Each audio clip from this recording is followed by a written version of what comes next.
I've had a lot of friends who say, Cody, how do you possibly not have a corporate job? How are you supporting yourself? Like, how'd you do this? You must have got really lucky. I'm like, maybe there's some element of luck, but sending hundreds of emails or sending thousands of emails and just hitting up random people and following up with Grant that third time at FinCon.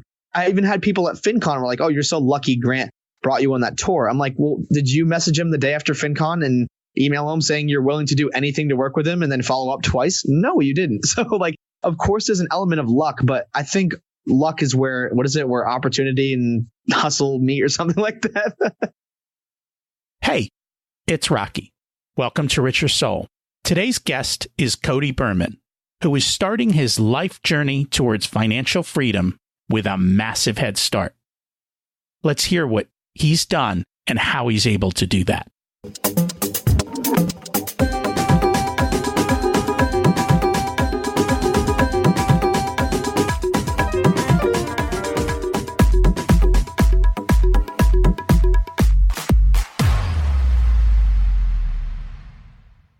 Imagine it's 12 months from now, and you've achieved your major life goals.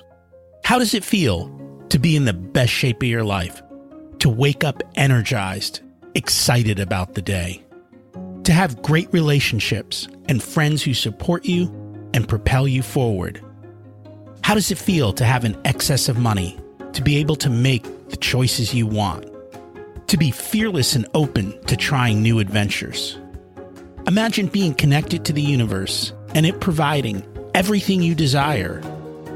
It's possible over time, and your past does not dictate your future. The only thing holding you back from this vision is you. It's time to take control of our thoughts and use them to our advantage.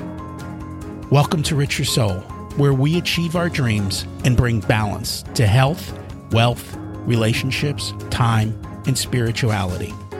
If you have not had a chance to listen to episodes 1 through 9, I encourage you to go back and listen to the framework behind Richer Soul and how to create the life of your dreams. You can also find all the show notes for this episode at richersoul.com. While you're there, you can sign up for a monthly email where I share the best articles I read this month, let you know about upcoming episodes, and share a little wisdom. You can also listen to coaching calls under the Coaching Calls tab. I also share the most interesting articles I read every week on Facebook at facebook.com/Richer Soul. And there's also a Facebook group where you can ask questions and interact with other listeners. Today's quote and the theme is, action is the foundational key to all success. Pablo Picasso. What do you do that defines you? I do a ton of different things. And in each group that I belong to and each thing that I do, people look at me like that's who I am. So I'm a soccer coach in the past, a robotics coach. I ran the PTF at school. I was a Boy Scout leader. I serve on boards. I help with fundraising. I'm starting to be a speaker. I go to some really cool conferences. I'm an enrolled agent. I do financial coaching for high net worth individuals. I'm a profit first professional, helping business owners put profit first in their business. I'm a landlord. I flip houses. I have multiple streams of income, and I keep looking to add more. I'm defining my own life, and I do live an amazing life that I'm thrilled with. People wonder, how do I do all of that? I do it by owning my time and creating systems. And we're going to dig into that in today's episodes. How are you defined? Is your entire identity tied to who you are at work and the title you have? Or is there much more to your life? We're going to talk a lot about that with our guest today. And Cody has some great ideas. One of them goes back to the quote, which is taking action. Speaking of taking action, that was last week's action step, was to keep track of your income and expenses and when they occur. Do you have that financial plan? Because if you don't, you're going to get stuck one day. And we'll talk about that more in today's show. Our guest, Cody, is the founder of Gold City Ventures, owner of Fly to Fi, co-host of The Fi Show. He left his corporate banking job at the age of 22 to pursue entrepreneurship full-time, and he now teaches others to do the same. When he's not talking about side hustling and personal finance, Cody enjoys travel, weightlifting, and disc golf. Let's meet our guest. Welcome to Richer Soul, Cody Berman. It's great to have you join us today. Yeah, it's great to be here, Rocky. I'm excited for this. As am I. So, we always like to start at the beginning. What was it like when you were growing up, and how much did your family and school teach you about money?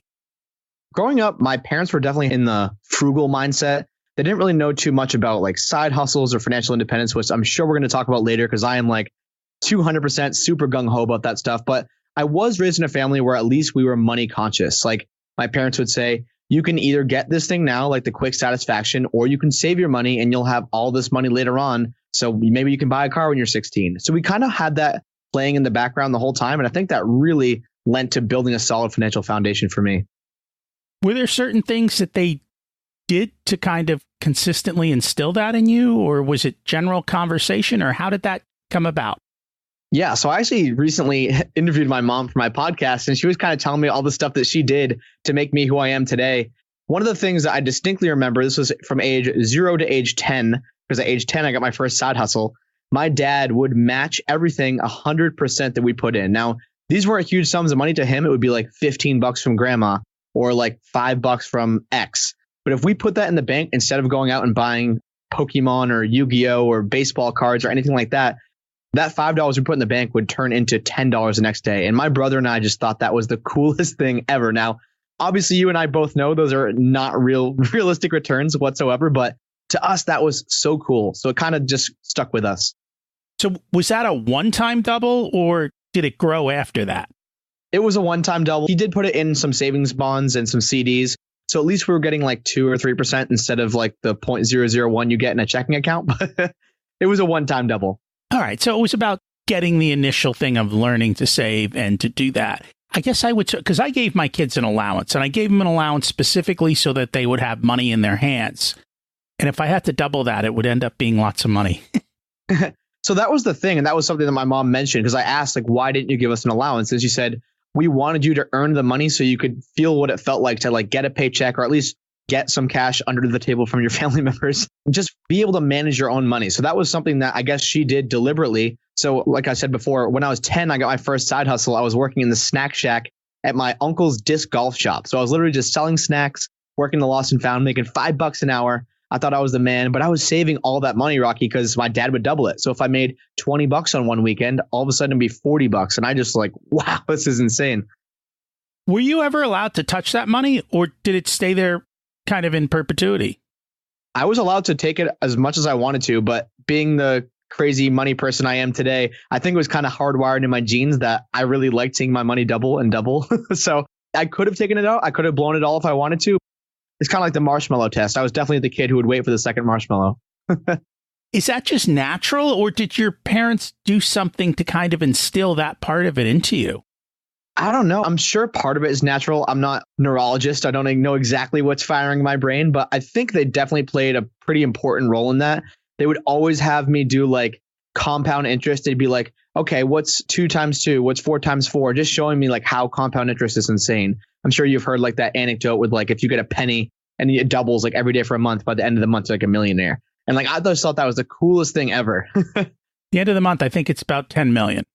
Wow. Yeah. Yeah. Exactly. 31 days. It goes far. And I think the key is if you don't get the last couple of doubles, that's where all the juice is. It's not in the early part of the game. It's way in the late part of the game. So it's about starting early and continuing to keep going. So what happened between 10 and high school? Did you develop that talent more? Yeah, so I kept working at the disc golf shop. I think I worked there, honestly, all the way up through high school.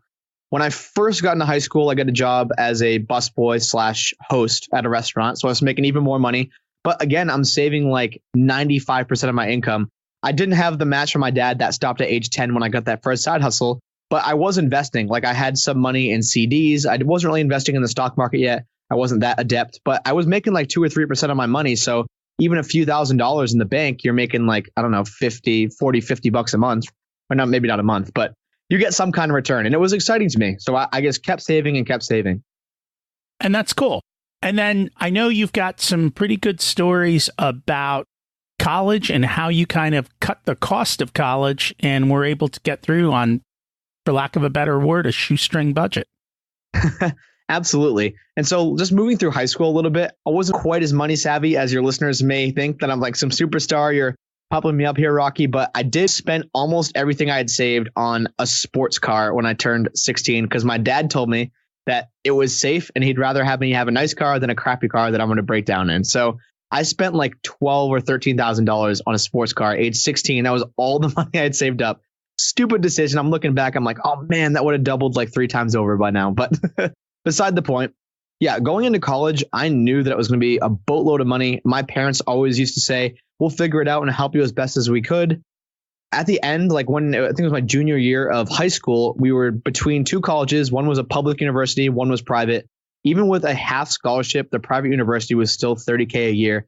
And I was like, there's no way my parents are going to be able to afford this without having to take out massive amounts of debt. And the public school, I got a lot of scholarships. We'll talk about that in a little bit. Got a lot of grants and stuff. And that ended up being only $5,000 a year. So it was an absolute no brainer to me. I'm like, I can go to school for 4 years for $20,000 or for 4 years for $120,000. Seemed like a no brainer. And I came out with absolutely no college debt. So you mentioned scholarships because we're in the midst of this game. I have a daughter in college, a son about to start. And we have noticed the scholarship game is very difficult these days. I think there's 2 parts to that. Scholarships from the schools are rather easy in the sense that they tell you if you have a certain GPA and certain test scores, here's how we give out money. But beyond that, we've noticed a lot more competition for scholarships. What did you do? Yeah, so for scholarships specifically, what I like to call I did was called templifying everything. So I built like 5 or 6 templates for different essays. And if you've been helping your daughter out, Rocky, I'm sure you've seen that there is a lot of themes that come with these college essays. There are so many of them that are like, why do you want to pursue this career? What's your biggest failure? What did you learn from it? There's just like all these kind of boilerplate essays. And of course, not every single one is going to be covered if you build 5 or 6 templates, but about 75 or 80% of them are. So I would literally go on like every day and apply to like 3 or 4 scholarships. By the end of the summer, I'd applied to like 150 scholarships just using that template. And it only took me like maybe a half an hour to 45 minutes every day. So it wasn't like I was writing over 100 essays. So out of that 100 to 150 that you put in, how many did you actually get money from? So I got responses from probably, I mean, it's a low rate, probably 25 I got responses from. And I think 7 of them actually gave me money. So this is just throwing darts in a million directions and seeing how many boards you can hit. Right. Because we went through this and my daughter was doing these. And I think what's changed is you did this probably 5, 7, 8 years ago. Yeah, probably like 7 or 8 years ago. Yeah. So 7 or 8 years ago, I think the rate might have been 7, 10, 15%. What's happened is everyone knows this now. And so the amount of people applying seems to have skyrocketed. We've noticed just in the last 3 years that the rates of what people are doing, it's really shrunk the pool. So we're always trying to find something new to find a way through and how to do that. One more tip on scholarships is a lot of people don't really look in their local county or town for scholarships. Like I got a scholarship for $1,400 for every year I was in college. It doesn't seem like a crazy sum of money, but it was literally only because I was of Swedish descent and my grandma came over from Sweden. That was the only qualifications at all to apply. And I got it. And I'm like, why aren't other people applying to this? There was only like 7 applicants just because people don't look.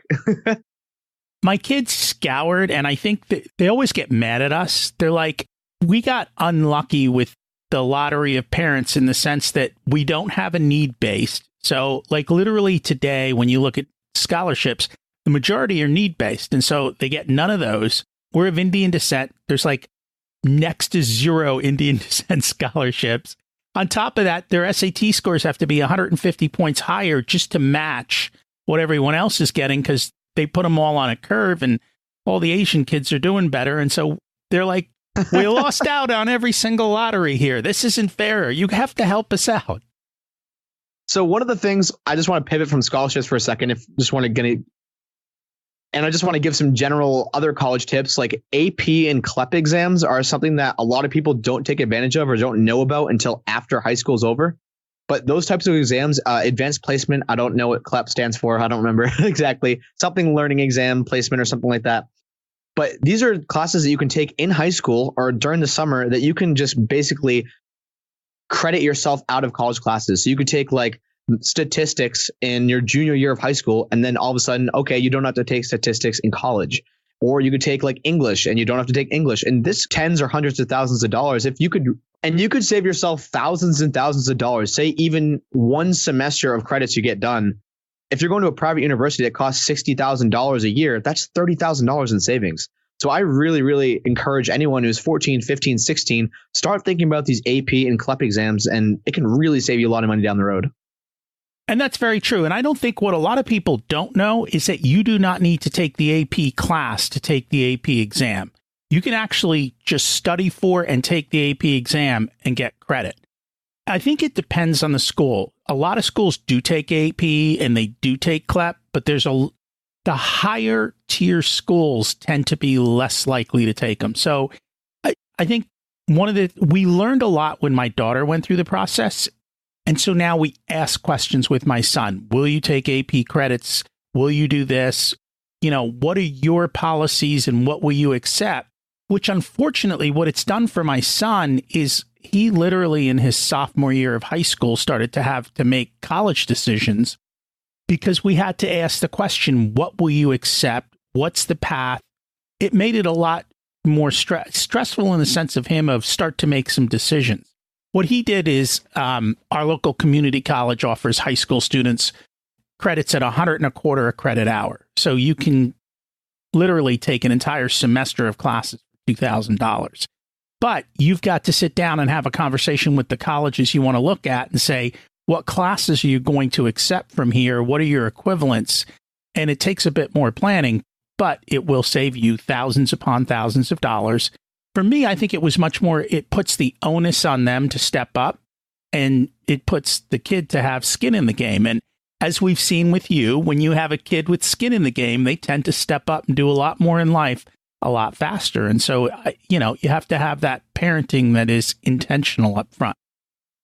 Well, I just think the fact that you're being so proactive about it is you're just setting your kids up for success. Definitely 20 steps ahead of most people. I didn't know about, I kind of knew about AP exams. My parents just said, oh, you should take AP classes. But if you kind of put it in the whole like financial framework of things, like with the whole student loan thing that's going on, that can really kind of shift your mindset. I've talked to some high schools, I've done some speaking, and the kids are like, I didn't know I'd have to take all these loans out to go to school. And you just don't really get taught that. So I really think once you kind of shift it like that, and I know you're financially savvy, and I'm sure you're kind of telling your kids this, like, hey, if you can get a full year of classes done at a private university, like you're saving yourself $60,000 down the road. It's pretty insane. And that's very true. That's a bigger thing.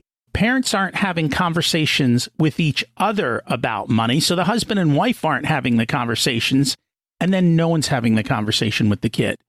And until you start doing that, it really, I think, creates a struggle. Because here you've got an 18-year-old kid, and people are literally signing up for $150,000, $200,000 in loans, if not more, and no one's had a conversation. So I think that's definitely a big, big part of it. So one of the things that your mom did was gave you a book in college, or maybe it was high school, but it's a pretty cool book. Do you want to share the story? Yeah. So this was my sophomore year in college, and she kind of knew I had an entrepreneurial spirit to me. I loved making money, as I kind of talked to you about earlier, Rocky. I was pretty addicted to just saving large sums of money, and I thought it was the coolest thing ever. So one of the fastest ways to accumulate more money is to increase your income in different ways. So my mom handed me the 4-Hour Workweek by Tim Ferriss. And after I read that book, it honestly just like transformed everything I thought about money. I always thought you had to go show up at a job, you get the biweekly paycheck, and that you just shoved it in the bank, and that was all you could do. And Tim Ferriss taught me that you can build up these like passive or semi-passive income streams if you front load the work. Say you're building a business or you're building a side hustle. And if you put that initial work in first, then you can just ride out the income streams in perpetuity, basically. Maybe not in perpetuity, but as long as the income stream will sustain you. So I immediately just was like, wow, I need one of these things. He's calling a muse. I call it a side hustle. And so, yeah, just kind of absolutely transformed the way I thought about money and took it from there. And I think where people get stuck on passive income is just because of by what it's called, passive, everyone thinks that you just put up a website and all of a sudden money comes rolling in. It's not passive. It's, as you said, you have to front load a ton of work and build something, and continue to work on it until that system is built. And once the system's built, once you understand how to build systems, then you can just continually roll them out, and they will continue to make money even when you are not working on them. And that's what they mean by passive income, but you do have to work on them up front. Oh, yeah, absolutely. It was a ton of work. Kind of going back to when I discovered this book, I'm like, I need one of these side hustles. I've always been kind of rebellious. I've always not really liked following the constructs of working on other people's time or having to do this thing at a certain time. So I was like, I want to make money on my own time with my own businesses. So I tried starting a tutoring company that failed because I don't know, didn't have that much effort. I was a sophomore in college, just messing around, probably drinking too much. The next try was a specialty clothing company. I got as far as conversations on the phone with Chinese manufacturers in Alibaba, realized I was in too deep over my head, gave that up. And then I found luck with my third side hustle, which is a disc golf business that I still run to this day. Tell us a little bit. What was it that made that business work out? And what did you do to gain success there?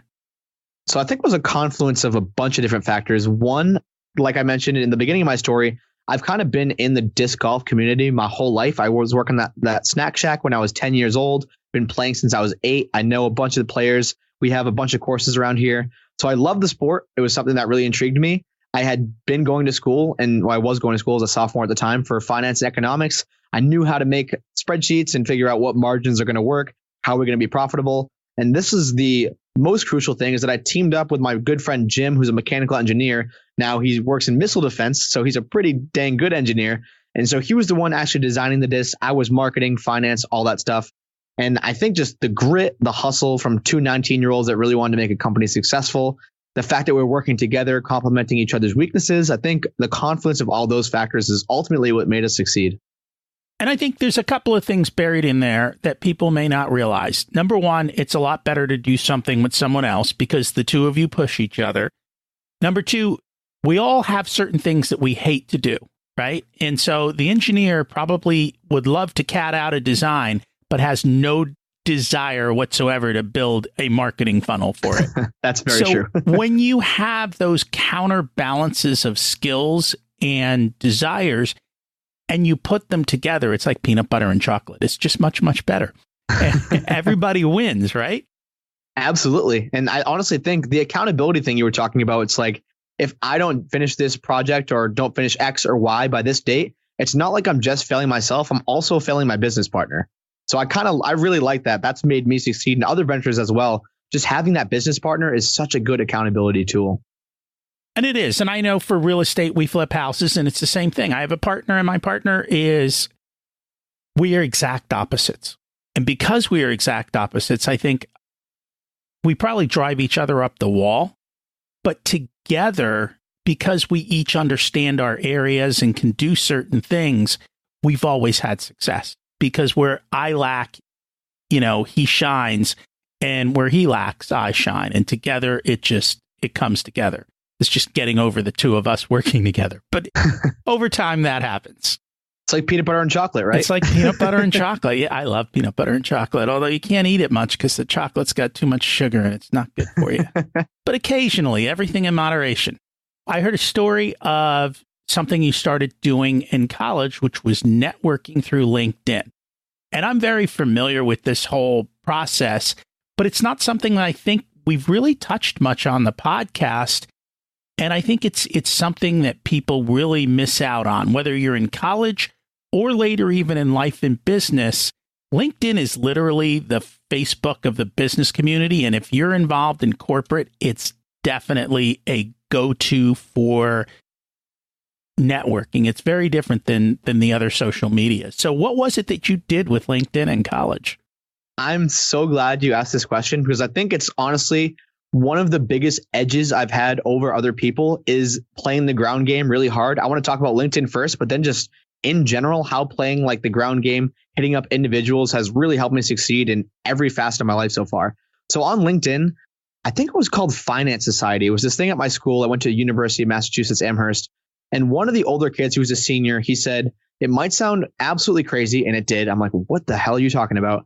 He said, go on LinkedIn every single day and hit up 2 to 3 people within a niche that you're interested in and just pick up the phone and have a conversation with them. He's like, you might get a 20, you might get a 30% response rate, but the people that do answer you, the ones that are in your field, maybe they're in their 20s, they're just getting their feet wet. Maybe they're in their 40s and they're a manager. Just start a conversation with them. Say you're interested in what they do. Say you want to hop on the phone for 10 minutes. So that's what I did. I was probably doing like 4 or 5 calls a week with just random people from LinkedIn. Sometimes they're alumni, sometimes not. They were all in companies or at least in industries that I was remotely interested in. And I learned so much. And those connections down the road lent me to get internships. They lent me to get different business opportunities. So, I mean, that's how I use LinkedIn. And it's pretty easy. The LinkedIn search tools are amazing. You can look for people at your school. So I could look at just for UMass Amherst alumni. I could look for just people that worked at this company or that company, or people who are a certain position or a certain age group. So it's such a powerful tool for sifting through different people that you might be interested in talking to. And that's very true. So a couple things along this that I see. Number one, here you are, a younger student talking to a senior. So instead of just staying within your class, you're getting out of your little zone and you're learning from someone who's 2 steps ahead of you, which is a big, big plus. And that goes into life too. You know, you look at people in their 30s, if you start talking to people in their 40s and 50s, they're going to teach you about what they've been through, whether it's kids, jobs, houses, whatever it is. And again, I think you've even mentioned this before, but you did X and you did it every day. So I got on LinkedIn and I sent 2 to 3 emails every day and connected with people. Every day I sent out 2 to 3 scholarship applications, right? It's that same constant theme. You show up, you have a system, because you don't need to write a new email to each person. You create your format, you create your system, and then all you have to do is slightly tweak it each day, which means you can crank out 3 emails in probably 10 minutes because you've got your template down. And you do it consistently. When you keep showing up, taking small steps and doing them consistently, great success occurs. And then the other thing is you didn't wait. You don't wait to do this until you need a job. You do this so far ahead of needing the job, because when you're not needy, people are much more receptive. Yeah, you're really astute, Rocky. That was like, I couldn't have put that together in my own head, but it's doing the same thing every single day, just taking action, really not waiting. And kind of just to pivot this, talking about the ground game, like I said before, going back to the disc golf company, when we first launched a disc golf company, I was messaging all the people I knew on Facebook who might be remotely interested in either buying or supporting us. Me and my business partner, Jim, there's a lot of local groups for disc golf courses, as you can imagine. Like, say you're in Philadelphia or you're in Boston or you're in LA, there's probably a local disc golf group. So we joined over 350 local disc golf groups and went in and like made a message, said, hey, we're Arsenal Discs. We're this new disc golf company. And you wouldn't imagine the response we got, because we didn't just like spend thousands of dollars on advertising, hoping people saw. We went into their group, introduced ourselves, tweaked it a little bit. We had a template, like you were saying before, but we tweaked it and just played that ground game so hard. And I've done that same thing with launching courses, just reaching out to literally going through my entire email list, see who'd be remotely interested, and shooting them an email. Like, the worst thing that happens is they say, whatever, screw you, and they delete me from email, fine. But playing that ground game is so important. And I think it's something that a lot of people overlook. So when you say you go into their groups, do you mean Facebook groups or other types of groups? What does that mean? So with the disc golf specifically, it was Facebook groups. So there'd be like Ohio disc golf community or whatever. Yeah, it would just basically, it's mostly regional because all these people play together on the same courses. Right now, that's probably within Facebook and within marketing, one of the biggest things. Actually, I know some people who were in college, and what they would do is they would literally start a Facebook group around a topic. For example, people who worked at McDonald's, and they get all these people who worked at McDonald's to join the Facebook group, and then they started marketing to them. So they put up things that were specific to, like, do you want a t-shirt that funny design about I worked at McDonald's? And they were making a ton of money by just creating the group, marketing to the group. It's incredible how that works. Genius. And I noticed you said the word even remotely interested. And I think that's the key. A lot of times I think people create a company and they go to their friends and family looking for sales. and their friends and family want nothing to do with them. But it's actually the second connections and the third connections where all of the profit and the money is. And unless you start getting out to that bigger circle, then it's much more difficult to kind of generate those kinds of revenues and do that. Because the word of mouth connection or like the personal connection, that is your best marketing tool by a mile. I could spend $10,000 on marketing. And if I'm not reaching the right people, if they don't know who I am at all, or they don't know someone who knows me or knows the product or service that I'm offering, there's a pretty slim chance that they're going to convert compared to like, if you recommended, hey, Cody, I have this really great freelance writer for your blog. Like I would be so much more apt to hire that person than to just go on like a Fiverr or Upwork and find someone random. So I really think you cannot overplay the power of word of mouth marketing. It's so strong. And that literally comes down to relationships. And that is a big key here, is building relationships, helping other people. And then when you're promoting each other, then everybody kind of pays you back. It's not I think too often people are looking at it as a direct type of thing. I do something for you, you do something for me. But it's more, I do something for you and you tell somebody randomly who tells somebody randomly. And it kind of comes back in a circle over time. But you've got to kind of keep giving out and keep doing. And over time, it comes back to you. And I think you're part of FinCon as well. And one of the FinCons, Jordan Harbinger, was there. And I've actually taken his social capital course. And I used to listen to a lot when he was on his previous podcast. But he's always talking about always be giving. When he talks about it on the podcast, it's always like, oh, I just did these 3 things and then everything turned out great. But one of the things when I met him at FinCon and we had a conversation, he's like, you might be giving 100 times to get 1, 2, or 3 things back. But his big thing was when you're constantly giving like that, you're looking for the home run. And when somebody gives back with the home run, nothing else matters because it's literally set you up for life, giving you tremendous opportunity. I love this topic. And I think that especially as someone who's young, like I am early in my entrepreneurial journey, even though it started a couple of years ago now, I've always just been such a yes man. If there's any kind of opportunity that I can help someone out that may lend to an opportunity in the future, like I'm not expecting anything back, but if I can give and just say yes, 1, I'm gaining experience. 2, I'm forming a relationship with that person. And 3, like you were just saying, it may land an incredible opportunity down the road. And I'm sure we'll talk about that. I did have an incredible opportunity. I was traveling on the road for 3 months. Don't want to jump ahead in the story, but it was honestly this kind of ground game networking.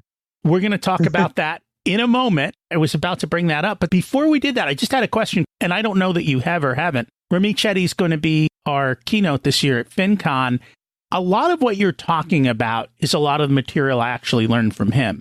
I wasn't sure if you have listened to any of his stuff or if that's where you got some of this or if maybe it came from somewhere else.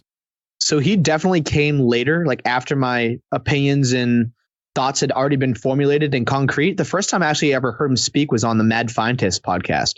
And I was like, wow, this guy sounds exactly like me. Like we have such similar, it's strange that you say that. We have very similar motives, very similar way we operate and just structure and way we think about life. So I'm a huge fan of him. I can't wait to hopefully chat with him for a little bit at FinCon.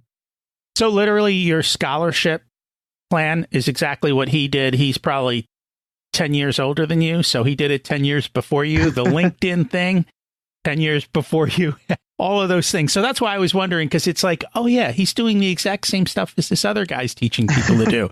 I wonder if they know each other.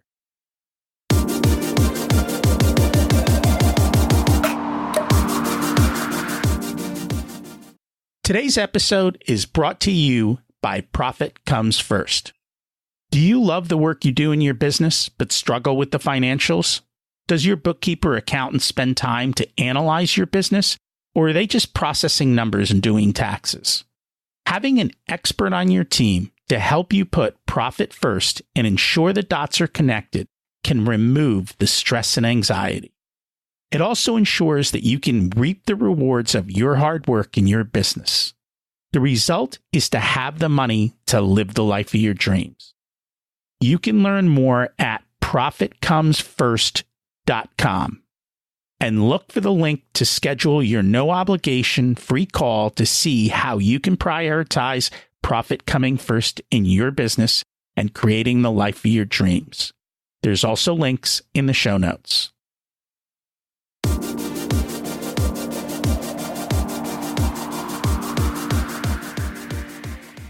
Let's get on to the great opportunity you had. And actually, we got to meet as part of that tour. And Grant was actually on the show. He was episode 110, and it came out the day his book launched. So he's been on the show as well. And for those of you who don't remember or didn't get a chance to listen to that episode, Grant literally went from a couple pennies in his pocket to multimillionaire and financially independent. And I think 5-6 years, it was a very short period of time. Yep. Little over 5 years. Little over 5 years. And then he wrote a book, and he was nice enough to come on, and we chatted about his book on the show. And then he took off on a book tour in a VW bus, and he had a sidekick. And the sidekick was none other than Cody. Absolutely. Just to give people some context, we can come back to this after if you want, but just discovering the whole financial independence thing. I know we haven't even touched on that yet, but as I was going through college, I was LinkedIning the crap out of people. I was literally, I had a spreadsheet of over 500 people, Rocky, with the company they worked at. Last time we talked, what we talked about, all that stuff. I was going to be an investment banker. I was going to be making 150K out of school. I was going to be working 100 hours a week. And I quickly, after discovering financial independence, realized I did not want that life at all. Discovered financial independence. I was a consumer of blogs, podcasts for quite a while. I started my own blog, my own podcast, probably 2 years after really jumping down the FI rabbit hole. Just wanted to give people some context, so I'm not just like some random guy who shows up at FinCon and gets this opportunity. So I'm just all over the internet, just getting on as many podcasts as I can, meeting people, saying, hey, I'd love to work with you in any capacity. Fast forward to FinCon. I had been blogging for, 8 months at that point. I had a podcast at that point. And I meet this guy, Grant, and I knew Grant from the blogosphere. I knew he was the guy who went from zero to over $1 million in 5 years. Masterful digital marketer, great brand. I'm like, this guy knows exactly what he's doing. And I knew he had a book coming out. And so I went and I hit him up. I'm like, hey, man, I would love to work with you in any capacity possible. We chatted for like 2 hours on the last night of FinCon at that open reception with all the free drinks. So we were both pretty drunk, I think. But so I followed up with him the next day with an email. I'm like, hey, you remember me? We talked last night. This is Cody. Like, let's do something together. It's going to be a lot of fun. I can definitely help you out. Like, I have a lot of energy. No response. And I'm like, all right, Grant, sweet. So I hit him up maybe 4 days later with a follow-up email. I wait a couple of days, still no response. And I'm like, oh, you haven't put me down yet. And this is from me doing the ground game networking, Rocky. I'm just jab, jab, jab, coming in with the haymaker. So I hit him with the third email. He finally responds. He's like, oh, hey, dude, I've been really busy. I'm like, oh. And he's like, hey, but I have this book tour coming up and we're going to be traveling all around the United States. I need a tour manager. I can't do this all by myself. And I'm like, I was going to be quitting my job at that point. I know we're skipping ahead a little bit, Rocky. I knew I was going to be quitting my job. I was in corporate banking. I was like, all right, man, let's do it. Quit my corporate banking job. Grant and I traveled around the U.S. for 3 months, 36 states in 3 months in a VW camper. Lucky enough to hang out with Rocky in Pennsylvania on that tour. And honestly, just the opportunity of a lifetime. But it was because I was giving. It wasn't like I wasn't expecting to make $1 million or I wasn't expecting to get some crazy job afterward. I just wanted to. Grant seemed like a cool guy. It seemed like an awesome opportunity for a cool trip. I sent over 700 emails to book all the events for him. So I was definitely doing a lot of giving there and it all worked out. And now I'm in a position where we're doing a bunch of projects together. I have a bunch of new side hustles and business opportunities and just that giving, you get that one present in return and it changes your life. And that's very true. And that's literally what you have to do. It's just, I think that's what people realize. Oh, I gave 3 things. I sent 3 emails. My world hasn't changed. It's not. It's 3,000 emails and 3,000 things. And you keep doing that. Let's talk about the trip and then we'll come back to your job. You visited 36 states. 36 states. So you met at each place thousands of people overall. There must have been some themes that came up throughout that trip. What did you learn? Yeah, one of the biggest themes and something that I'm always trying to advocate for, telling my friends, people, regardless of what their financial situation is, they could have they could be living paycheck to paycheck. They could have $10 million in the bank.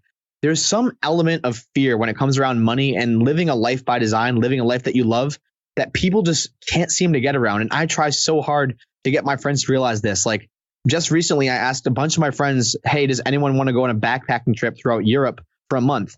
Not a single one of them said yes. And I know that more than 60% of them literally hate their job. And I'm like, if you guys can save up like 2 months of expenses, we can go on this amazing trip together and take life by the horns. And people are so scared to take that one step out of their comfort zone. They just get so pigeonholed into the same routine, the same things. They're told that they can't do this because of X or they can't do this because of Y. And that was something we noticed so much on the trip. I mean, we had this guy who was almost in tears. He was just so distraught.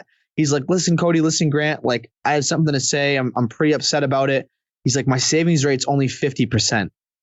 And we're like, dude, are you kidding me? You're absolutely crushing it. You are so lucky to be living in America, to have discovered FI, to be saving any money at all. And he was so stressed about that 50% savings rate, saying it should be higher. So it was just a lot of, I wouldn't say irrational, but I think people just kind of get really stuck in a certain schedule, a certain routine, a certain mindset. And it's really, really hard to break that hamster wheel. It is. You need someone to help you get off the wheel and to look at things through a very different lens. And we've had so many people on the show who have had their lens shifted in life. And once you look at things differently, it's really eye-opening. And you don't really have to change. It's not like you even have to take that leap, quit your job, go on a 2-month backpacking trip. It's just changing the way you look at things to create the opportunity. And you also said lifestyle by design.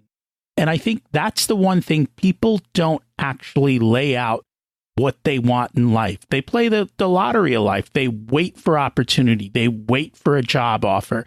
They wait for the love of their life. They wait for retirement instead of saying, this is what I'm going to do, and then work backwards to say, well, then these are just the steps that I need to take to get there.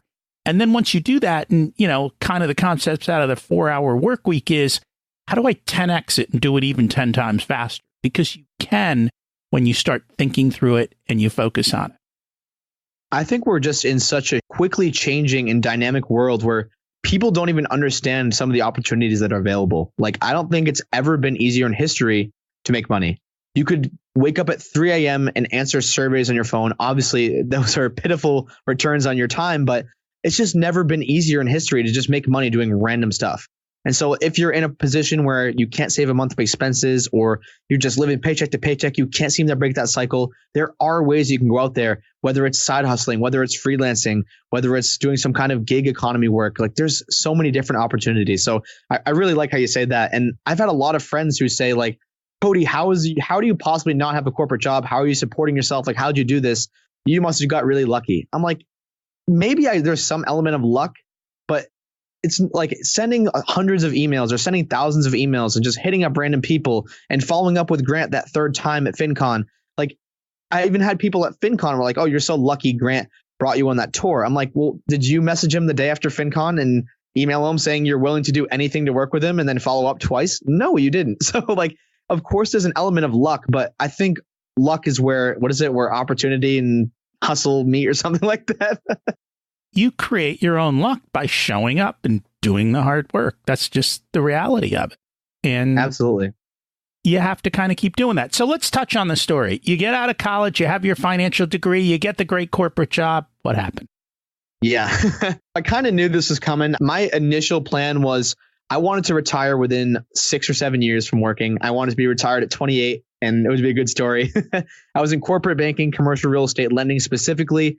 I was, like I said before, I had started my blog and podcast actually when I was living in Australia. I lived in Australia for 6 months, side note. But I'd started those. I started working and I'm like, I'm not going to last 7 years. There's no way. I just hated the hierarchy. I hated having to answer to a boss every day. The commute was brutal. Just sitting in an office was not for me. And so I was like, I need to get out as fast as possible. My initial plan was I was going to quit 1 year in, and at the same time, I'm building up all these side hustles. I still have the disc golf company. I was doing a bunch of different freelance work. I was doing freelance writing, audio editing, graphic design, website design, bunch of random stuff just to make money on the side on nights and weekends. I was also building the brands for the podcast and blog. So I knew I had some income streams, and I knew I could live on a shoestring budget if I needed to. If I had to, I could still eat ramen noodles and drink cheap alcohol and get a $400 a month rent. Like I could do all those things if I had to, if I wanted to quit my corporate job, because the most important thing to me was having my time freedom. I couldn't care. I literally took like a 80% cut when I made the first jump from my corporate paycheck to just basically get my time back. But since then, I've actually been able to start making more than I was in my corporate job, which goes back to just the crazy opportunities that kind of lend themselves to you when you start being a giver and when you just take everything, when you're a yes man or a yes woman, you take every opportunity that comes in your plate. So it was January 31st of 2019. That was my final day of work at that corporate banking job. My boss made sure to tell me that I was a waste of time and resources. Thank you very much. And ever since then, honestly, Rocky, I could say that I have not looked back once. I have zero regrets. I honestly think it was the best decision I could have ever made. I don't doubt that. So I think the question that people have, right, is, and I think where people struggle is how to get started, right? So in your case, you were doing things on the side, and that is one of the smartest ways to do. It's leaping with a parachute. You can start doing something with your extra time instead of, watching TV or whatever it is. Or if you've got kids, figuring out to do things in combination with your kids, like that family on YouTube, that kid's making billions of dollars unwrapping toys. The family figured out how to work together and do something. I think there's a lot of fear in that. What have you seen as far as when you talk to people about starting a side business? What are the struggles that they encounter? That's a great question. And I hear this so much because I'm pushing all my friends to do the same things. I'm like, you guys don't have to quit your job, but if you can start making even like $500 a month, you're going to be in such a much more advantageous financial position than if you have nothing coming in. Say you get laid off, like you're absolutely screwed if you have nothing coming in, and it's going to be really, really hard to keep up with the bills. So I think, let's go over a few of them. One is I don't have enough time, and I do believe it. There are some really, really crazy busy people that really may not have the time, but 99% of the time when I hear that excuse, people do have the time. They're like, oh, I don't have the time, except Game of Thrones was awesome last week. I'm like, then you have the time. And it's not just TV, but I think, and it goes back to 4-hour work week. If you look at your job and what you're doing, if you systematize it, you can find the time, but you have to put the time into systematizing what you do so that you're no longer struggling with it. And I mean, just from the simplest of things, if you struggle every morning to get your kids out of bed and out the door and to school and nothing is arranged, that means you didn't do your night before. I mean, you put together systems to have your kids ready to walk out the door in 5 minutes, because most of them really don't care. They'll roll out of bed, brush your teeth, and go. That gives you an extra hour in the morning to do something at work. What are the emails that you're consistently replying to? How do you create barriers to access to you so that people are not constantly pinging you to solve their problems, which are not your problems? There are creating systems, which you also talked about, and how you did things can help to tremendously free up time so that you do have the ability to get moving. So time is one of them. What else? One thing I want to note, and you just made me think of this, is like just the way you think about time as well. I had a 2-hour commute each way to my corporate banking job because I knew I wasn't going to stay there for too long. So I actually moved back in with my mom. Very gracious of her to let me move back in and save all that money. But I had a 2-hour commute each way. Some people might think, oh, I can't really do anything. I had this commute. I had pretty terrible Wi-Fi on the train, but I would write blog posts in Word documents, or I would edit a podcast file that I'd already downloaded. So I could still get work done the entire ride there, the entire ride back, where someone else might say, oh, I can't start this side hustle until I get home. I think there's just little things you can do. Even on your lunch break, you could probably do something on your phone for 30 minutes. So that's one of the barriers. Another barrier is I don't have any skills. And I think this is kind of one of the lamest excuses. I hate calling people out. But if you have like a decent grasp of the English language, even if you don't have a decent grasp of the English language, there are so many different side hustles you can do.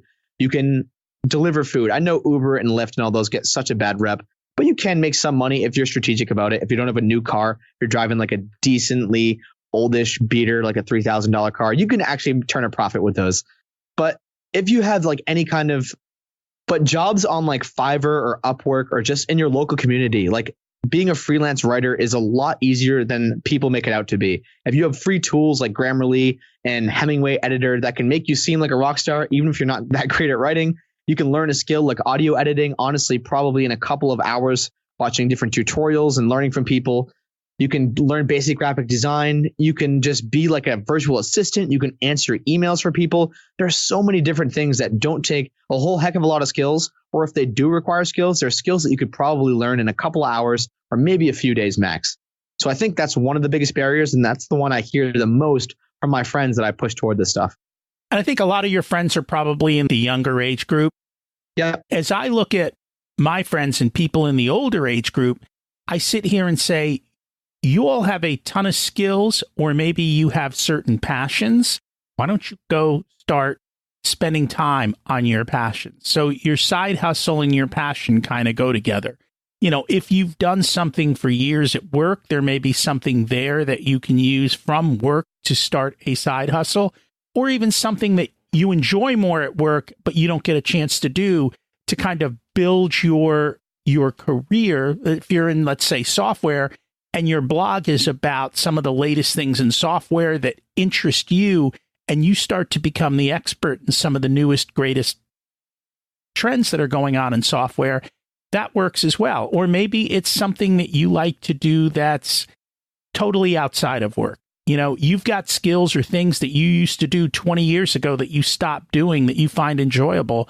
Get back to that and then say, how do I monetize what I'm doing? Because somewhere along the way, when you look at things differently, you will find the intersection between the two. And if it's not even so much for the money and it's just to learn and to have fun, then just use it at the moment to learn and have fun. You know, kind of share the journey.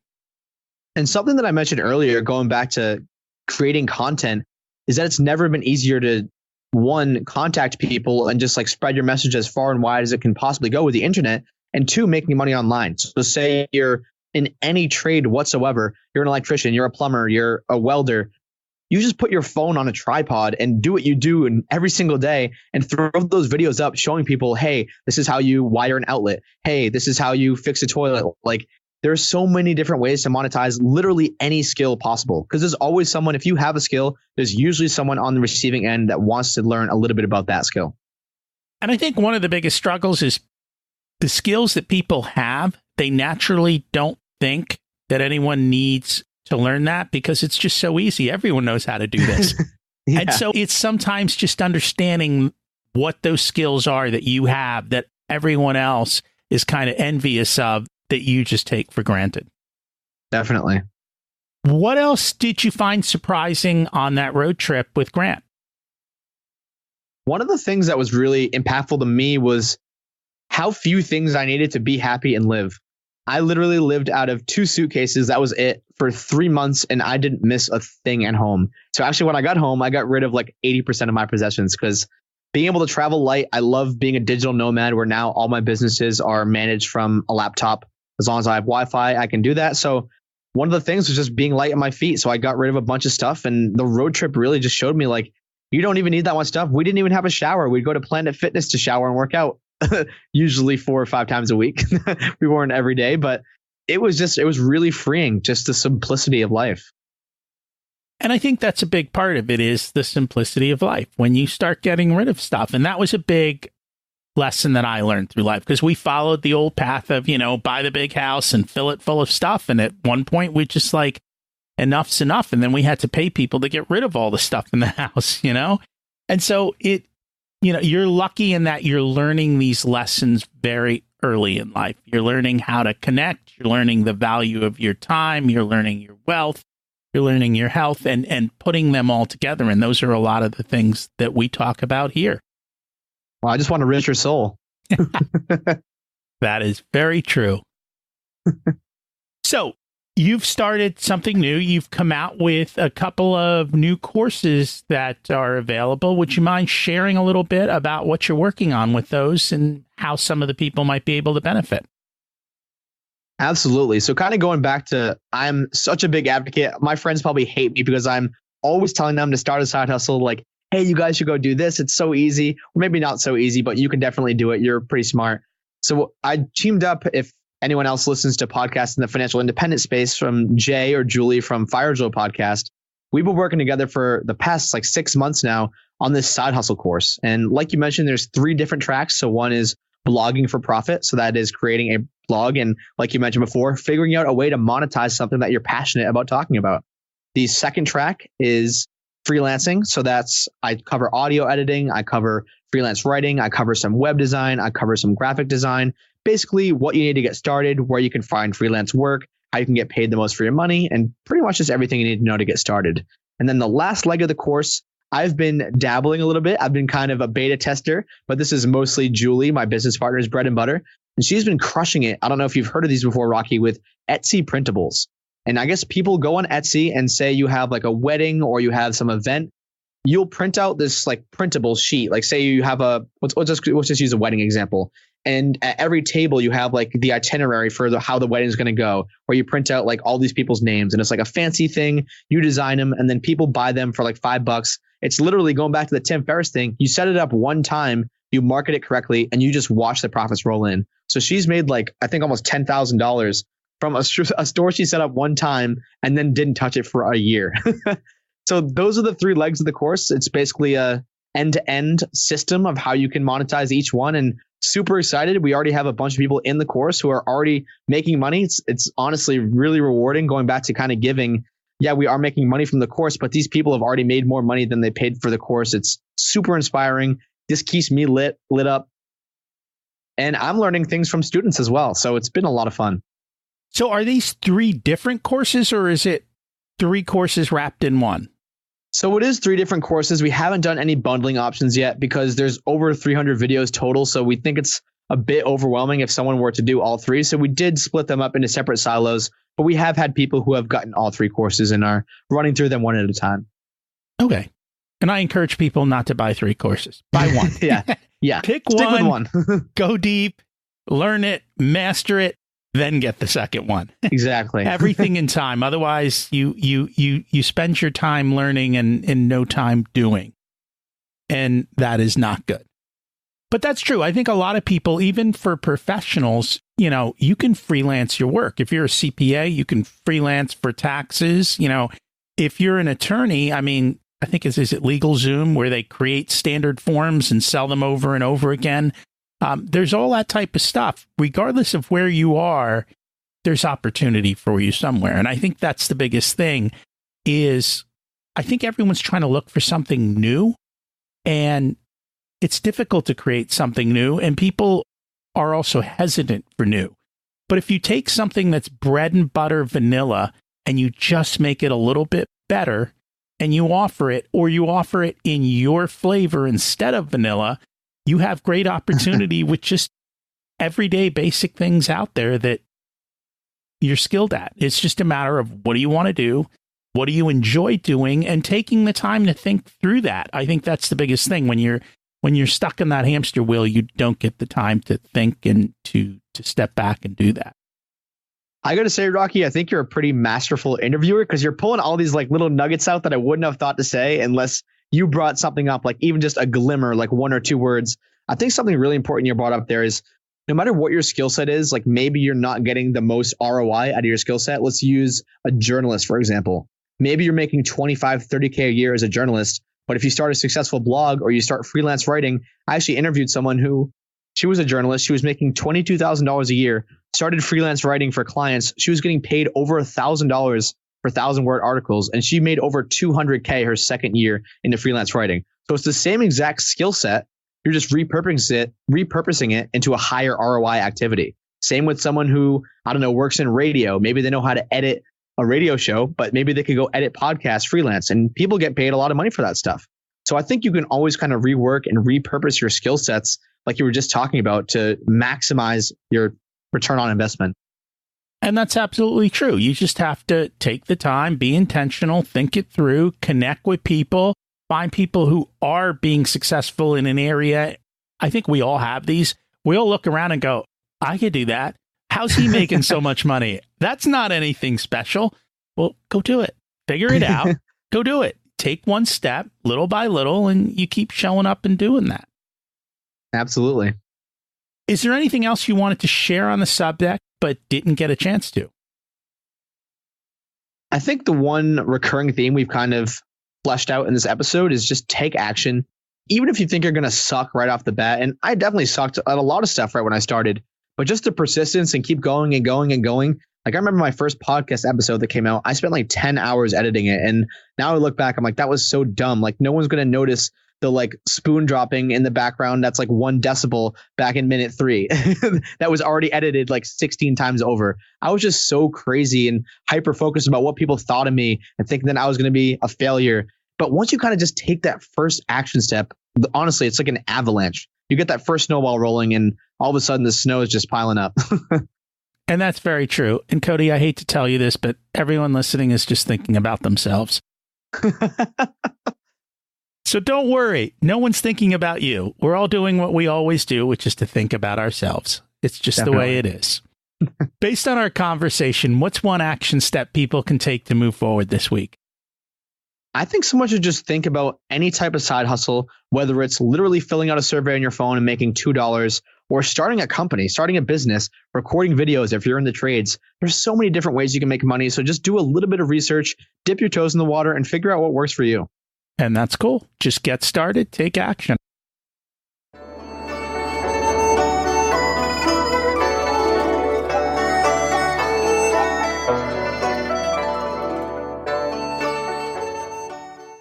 It's time to learn the secrets of life.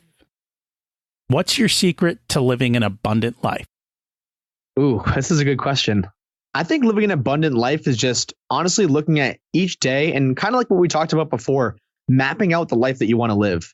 And if you're not taking action steps toward that life, an analogy I use a lot is like a lot of people go throughout their life and school. Let's use a raft analogy. You start with just a log and you build this raft and all of a sudden you go through school. Maybe you got your master's, maybe you get your PhD. You have this pimped out raft with the biggest motor ever with a turret and a bar on it. And you see this island ahead of you. That's the island you always want to live to. And then you just turn around and go toward another island at a 0 speed. That's what a lot of people do. They get all these skills, they get all these things, all these dreams that they want to do. And then they just go in a different direction. So I think kind of just having direction and living an abundant life is, I guess I've never phrased it like this before, but I think living an abundant life is having direction and taking action steps to follow that path. And I think the raft analogy is a good one. A lot of people get caught in the drift. And there you go. That is what happens. And it's when you get out of the drift and you set your course and you know where you're going, that abundance comes your way. What did you learn later in life that you wish you would have learned sooner? Well, I'm 23 now. So let's see. Honestly, I wished I started stuff. It sounds so silly. People are going to be like, you're ridiculous. But I wish I learned more about like side hustles and financial independence at an even younger age. I honestly probably would have just poured all my energy into that instead of trying so hard to get that like big wig investment banking gig. And of course, it wasn't wasted time, but I did have over 500 different phone calls with people. And if I kind of knew that wasn't the direction my life was going from the start, I probably would have tried to focus my energy on more entrepreneurial, crafty stuff earlier on. I know someone who actually does that with his kids. So they skip college altogether and they spend their high school years building their craft, whatever it is that they want to learn and do. So that's awesome. Essentially, they're launching at 18, 19, and they're skipping that 4 years and all that money and all that scholarship writing and all of that stuff. I try and get my kids to do it. They won't listen to shame. I think one thing to note before we go into the last question, though, is I wouldn't change anything. Like, I think the reason why I'm here today is because of the confluence of everything that's happened to me, whether it was good or bad. Like, I definitely wouldn't go back and say, oh, college was a mistake, because I had such fun time in college, met awesome people, and it changed my life. And I think that's true of most people, even people that we've talked to who are in their 60s and 70s. It's the same answer. This life has made me who I am. If I didn't go through it, I wouldn't be me. So no regrets is always a great thing. Learn and enjoy from whatever it is that you get. Absolutely. What's one piece of advice you would give to your younger self? Well, I would definitely tell myself not to buy that car.